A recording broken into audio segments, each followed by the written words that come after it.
एकनाथ शिंदे यांनी कोल्हापुरात डाव टाकला। सतेज पाटील यांना धक्का देणार असल्याचं चित्र तयार केलं, पण पाटलांची नाही तर धनंजय महाडिक यांची शिकार केली।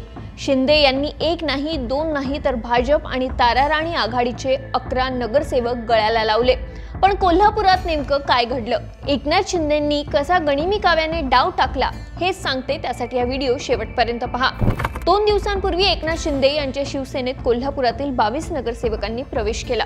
यात काँग्रेसचे गटनेते आणि सतेज पाटील यांचे जवळचे समजले जाणारे शारगंधर देशमुख यांनी शिवसेनेत पक्षप्रवेश केला। त्यामुळे सतेज पाटील यांना हा धक्का समजला जातोय। वास्तविक पाहता गेल्या महिन्याभरापासून सतेज पाटील यांना धक्का देणार असा दावा शिवसेनेकडून करण्यात आला होता, पण शिवसेनेनं केलं उलटच। सतेज पाटील आणि त्यांच्या गटावर आपला रोख आहे असं चित्र दाखवलं आणि राज्यसभेचे भाजपचे खासदार धनंजय महाडिक आणि त्यांच्याच गटाला धक्का दिला। त्यांचे तब्बल 11 नगरसेवक फोडले, तर दुसरीकडे काँग्रेसमधील गटातील नगरसेवकांची संख्या देखील मोठी आहे।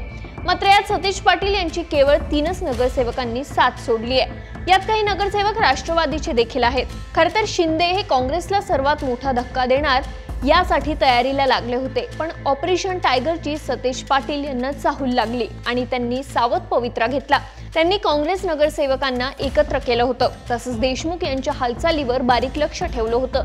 यामुळे या प्रवेशावेळी केवळ 3च माजी नगरसेवक शिवसेनेच्या गळ्याला लागलेत, पण हे धनंजय महाडिकांना मात्र लक्षात न आल्याने त्यांना म्हणजेच भाजपला धक्का बसला।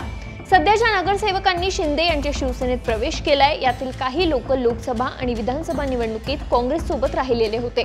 आता काही महिन्यांमध्ये स्थानिक स्वराज्य संस्थांच्या निवडणुका जाहीर होणार आहे, त्यामुळे भाजपने या सगळ्यांची जबाबदारी धनंजय महाडिक यांच्यावर सोपवली होती। इकडे भाजपने जबाबदारी सोपवली आणि तिकडे 11 नगरसेवक शिंदेंनी फोडले, त्यामुळे भाजपला मोठा धक्का बसला।